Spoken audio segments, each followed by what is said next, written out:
الصلاة والسلام قالوا فما لنا فيها يا رسول الله قال كل شعرة حسنة قالوا فالصوف يا رسول الله قال بكل شعرة من الصوف حسنة أو كما قال عليه الصلاة والسلام اللهم صل على سيدنا مولانا محمد وعلى مولانا محمد وبارك وسلم كما تحب وترضى عدد ما تحب وترضى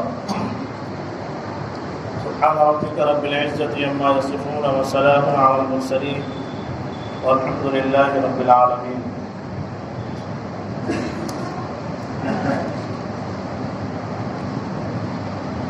آج ذوالحجہ کی 8 تاریخ ہے. کل 9 تاریخ ہوگی اور پرسوں انشاءاللہ ہمارے یہاں عید الاضحیٰ ہوگی. عید الاضحیٰ کو ہم لوگ بقرعید بھی کہتے ہیں.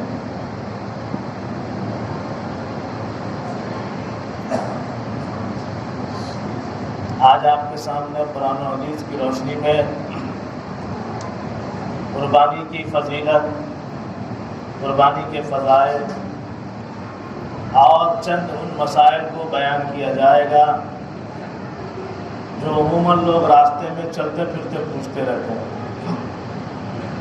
اور وہ مسئلہ کوئی فرض واجب کا نہیں ہوتا، لیکن دماغ میں وہ مسئلہ بیٹھ گیا ہے، اس لیے وہ بار بار پوچھا جاتا ہے.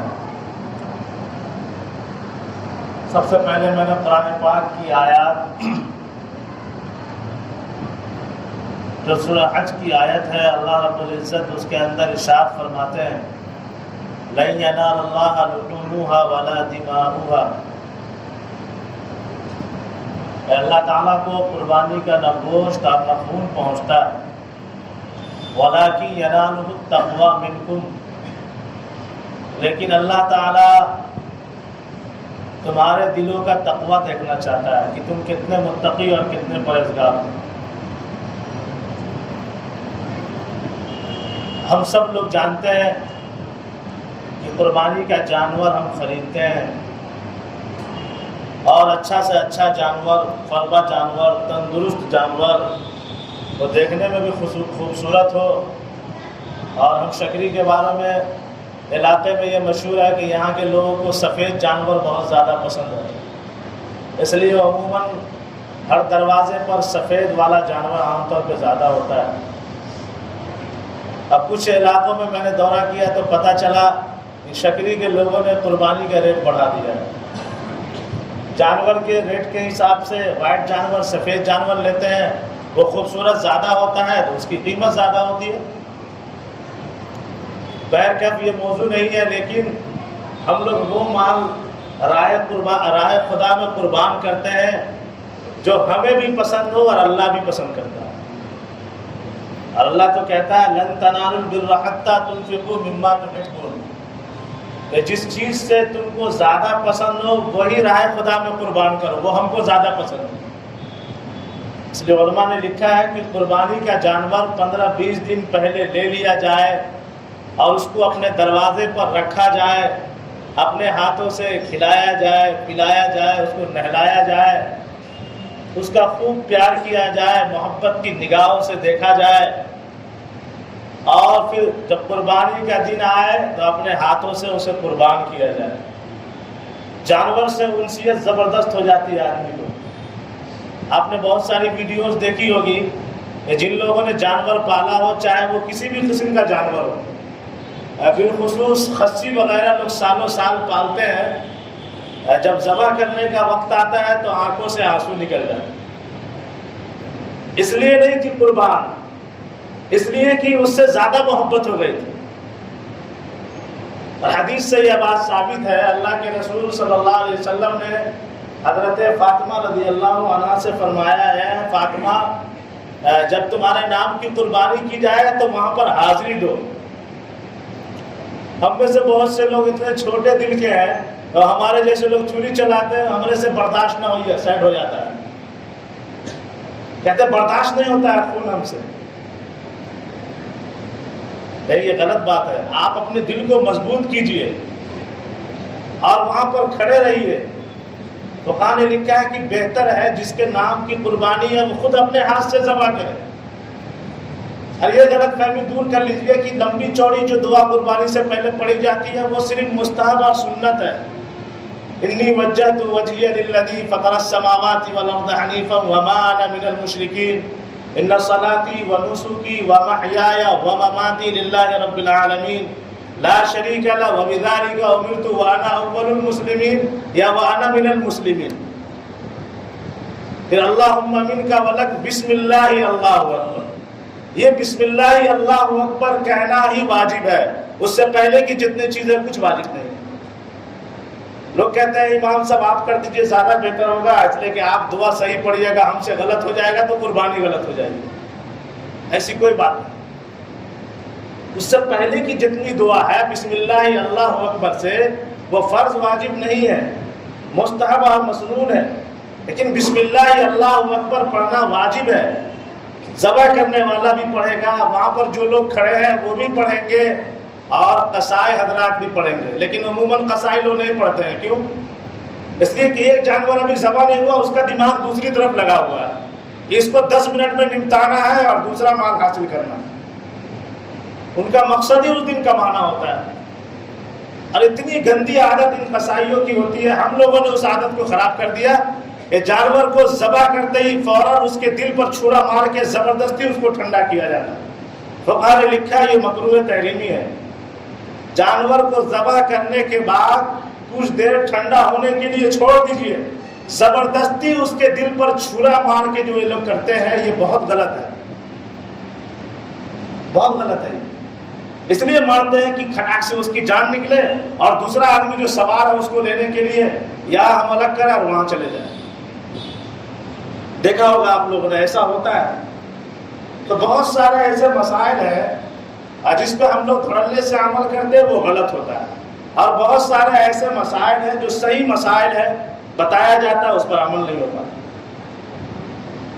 حضرت زید بن ارقم رضی اللہ تعالیٰ عنہ فرماتے ہیں کہ اللہ کے اصحاب یعنی صحابہ رضی اللہ عنہم نے پوچھا اے اللہ کے رسول صلی اللہ علیہ وسلم ما هذه الاضاحی یا رسول اللہ، یہ قربانی کیا ہے، تھوڑا سا آپ مجھے سمجھائیے. آپ نے فرمایا سنت ابیکم ابراہیم علیہ السلام، یہ تمہارے ابا حضرت ابراہیم علیہ السلام کی سنت ہے جس کو سنت ابراہیمی کہتے ہیں. پھر صحابہ نے پوچھا قالوا فما لنا فیہا یا رسول اللہ، ابراہیم علیہ السلام کی سنت ہے، ہم نے جانور ذبح کیا، اس میں ہمارے لیے رکھا کیا ہے؟ آپ نے فرمایا قربانی کے جانور کے بدن پر جتنے بال ہوتے ہیں ہر بال کے نیچے ایک نیکی ہوتی ہے. بِكُلِّ شَعْرَةٍ حَسَنَةٌ. ہم تو اپنے سر اور داڑھی کے بال نہیں گن سکتے، تو جانور کے بدن کا بال کہاں سے گن سکتے ہیں؟ یعنی بے شمار نیکیاں ہے جس کو احاطہ نہیں کیا جا سکتا، جس کو کاؤنٹ نہیں کیا جا سکتا، جس کو گنا نہیں جا سکتا. پھر صحابہ نے پوچھا اے اللہ کے رسول صلی اللہ علیہ وسلم صوف اون کے بارے میں آپ کیا فرماتے ہیں؟ جو میڈا ہوتا ہے، جو دمبا ہوتا ہے، اس کے بدن پر جو اون ہوتا ہے.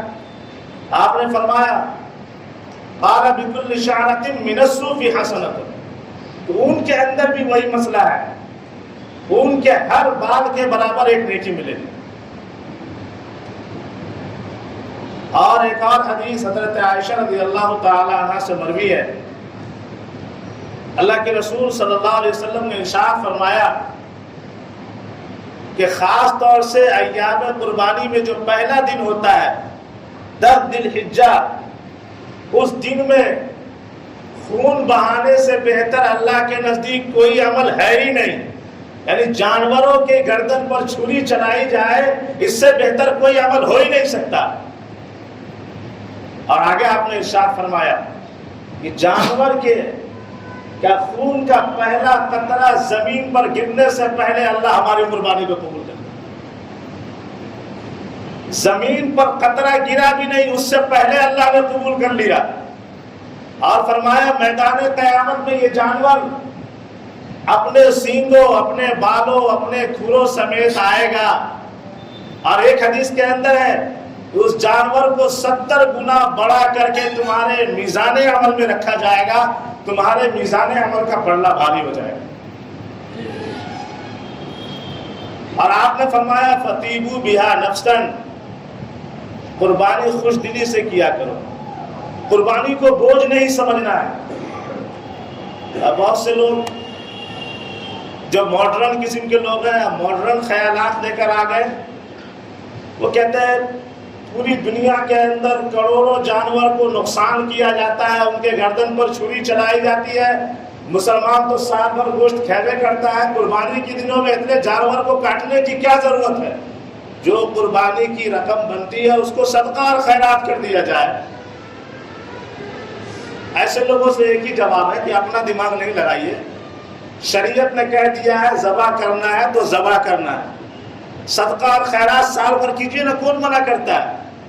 قربانی کے 3 دنوں میں قربانی سے بہتر کوئی عمل ہے ہی نہیں۔ اگر کوئی بندہ شرعی اعتبار سے اپنا دماغ لگا کر اپنے آپ کو بہت دقیق سمجھتے ہوئے اور یہ کہتا ہے کہ 15-20 ہزار کا 25 ہزار کا ہم جانور لیتے ہیں، چلو اتنا پیسہ کسی بیوہ کو دے دیا جائے، کسی غریب کو یتیم کو دے دیا جائے، تو آپ تو دے دیجیے گا لیکن قربانی نہ کرنے کا گناہ آپ کو ملے گا۔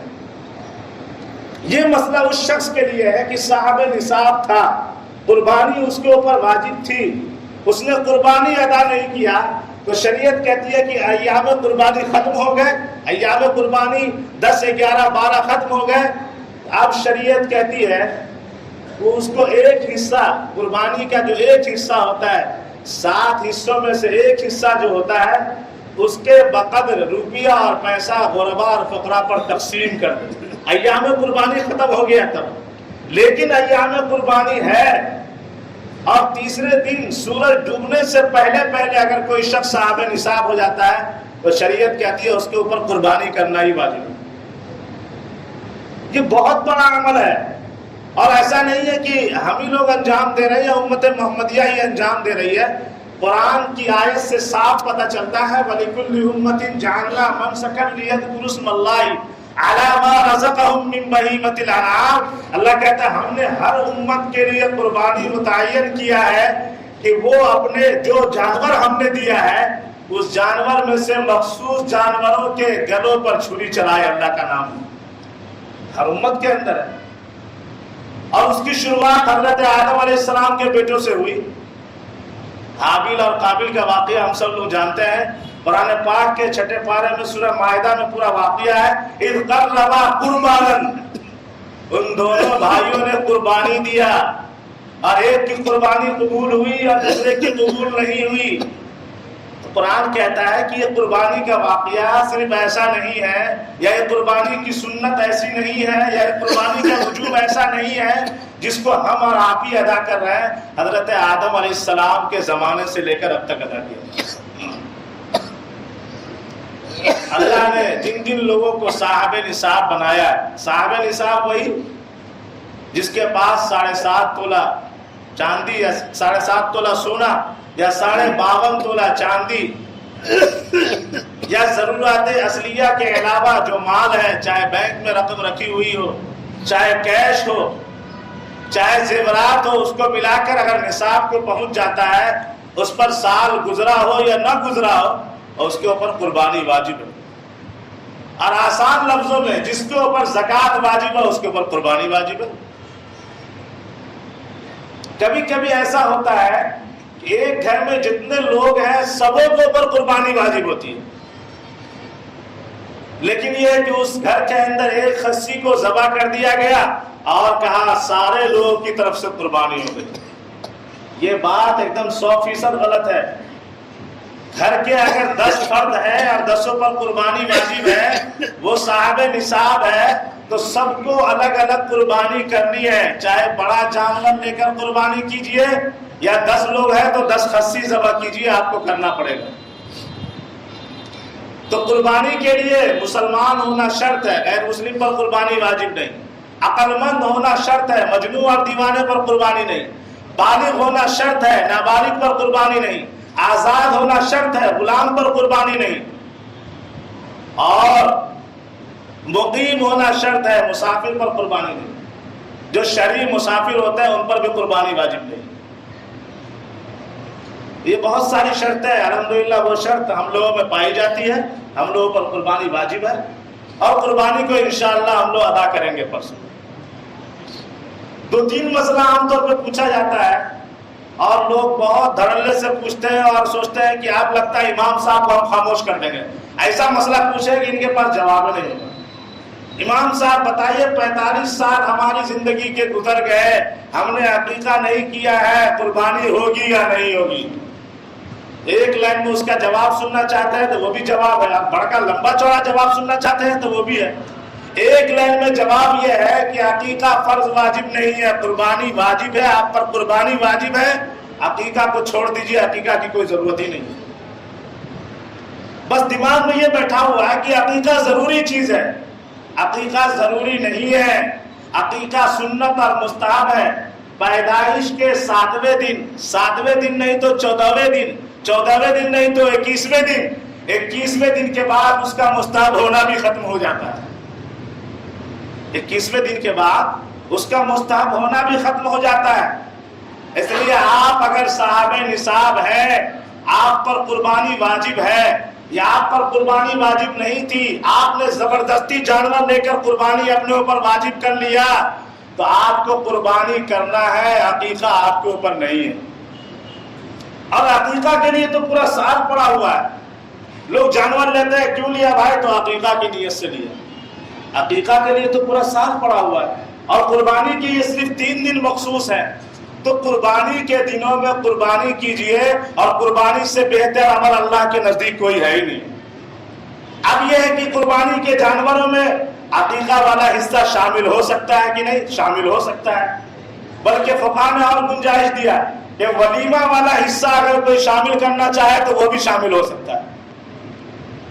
ایک جانور ایسا ہے جس میں قربانی بھی ہو، عقیقہ بھی ہو، ولیمہ بھی ہو، شریعت کہتی ہے جائز ہے. لیکن میں ان لوگوں کو مشورہ دیتا ہوں کہ ایام قربانی میں آپ قربانی کیجئے. عقیقہ کے لیے کوئی وقت متعین نہیں ہے، جب چاہے اس کو کر سکتے ہیں. ایک مسئلہ اور، پہلی مرتبہ صاحب نصاب بنے ہیں تو اپنے نام سے قربانی کریں یا اللہ کے رسول صلی اللہ علیہ وسلم کے نام سے یا اپنے باپ کے نام سے. آپ صاحب نصاب ہیں، آپ نے ایک ہی حصہ لیا ہے تو پہلے اپنے نام سے قربانی کیجیے. قربانی زندوں پر ہے، مردوں پر نہیں ہے.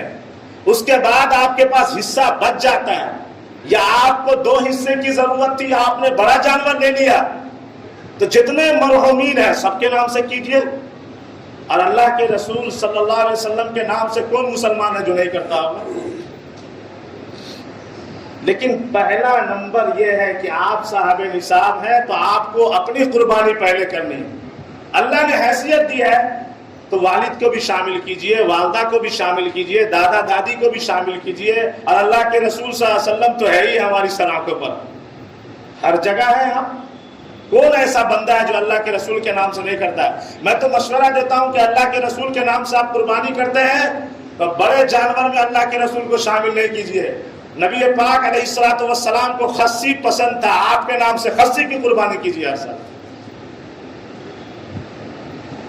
اور ایسا شخص جس نے منت کی ہوئی ہے، منت مانا ہے، منت واجب ہے، تو ان لوگوں سے درخواست ہے کہ جس جانور میں 7 حصے ہوتے ہیں اس جانور والے میں منت والے کو شامل نہیں کیجیے.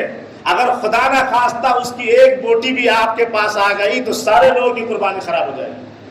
آپ نے منت والے کو شامل کیا ہے تو اس قربانی کے جانور کے ایک ایک حصہ کو آپ وزن کر کے، تول کر، ناپ کر الگ کیجئے اور اس کا گوشت الگ کر دیجئے، ورنہ سارے لوگوں کی قربانی خراب ہو جائے گی. جس طریقے سے یہ مسئلہ آپ کو معلوم ہے کہ 7 بڑے جانور میں 7 آدمی ہوتے ہیں اور کسی ایک کی بھی گوشت خوری کی نیت ہے، صرف گوشت کھانے کی نیت ہے، تو سارے لوگوں کی قربانی خراب ہو جائے گی. اب یہ پتہ کیسے چلے گا کہ ہم نے 7 آدمی کو شامل کیا ہے؟ کون گوشت خور ہے، کون اللہ کے لیے کر رہا ہے؟ شامل کرنے سے پہلے اس کو کہیے بھائی گوشت تو اللہ دیوے کرے گا، فریج میں بھر کے کھائیے گا، نیت اخلاص کے ساتھ کیجئے، اخلاص والی نیت کیجئے، انشاءاللہ گوشت آپ کو ملے گا. یہ قربانی کے چند اہم موٹے موٹے مسائل تھے. بہت ساری باتیں ایسی ہیں جس کو ہم کم وقتوں میں بیان نہیں کر سکتے ہیں. جن حضرات کو کنفیوژن ہے یا اس بارے میں اور کچھ جانکاری لینی ہے وہ الگ سے مل کر مسائل معلوم کر سکتے ہیں, پوچھ سکتے ہیں, سمجھ سکتے ہیں. اللہ تعالیٰ سے جو دعا ہے کہ جو باتیں بتائی گئی ہیں مختصر وقت میں اس پر ہمیں بھی عمل کرنے کی توفیق عطا فرمائے. اللہ تعالیٰ ہماری قربانیوں کو قبول فرمائے. اخلاص کے ساتھ اپنے جانوروں کے گردن پر چھری چلانے کی توفیق عطا فرمائے. اور جو صاحب نصاب ہے وہ ہرگز چوک نہ کرے. ان سے درخواست ہے کہ اگر اب تک آپ نے جانور نہیں لیا ہے یا حصہ نہیں لیا ہے آپ ہر حال میں لے لیں. اگر آپ صاحب نصاب ہے آپ نے چھوڑ دیا تو جس طریقے سے نماز چھوڑنا گناہ ہے آپ کو گناہ ملتا ہے, قربانی چھوڑنے کی وجہ سے بھی آپ کو گناہ ملے گا. لہٰذا اس گناہ کو آپ گناہ میں شامل نہیں ہوئیے. قربانی واجب ہے, قربانی کے فریضے کو ادا کیجئے اور سنت ابراہیمی کو زندہ کیجئے. اللہ تعالی ہمیں ان باتوں پر عمل کرنے کی توفیق عطا فرمائے. وآخر دعوانا الحمدللہ رب العالمین. سنتوں سے فارغ ہوئے.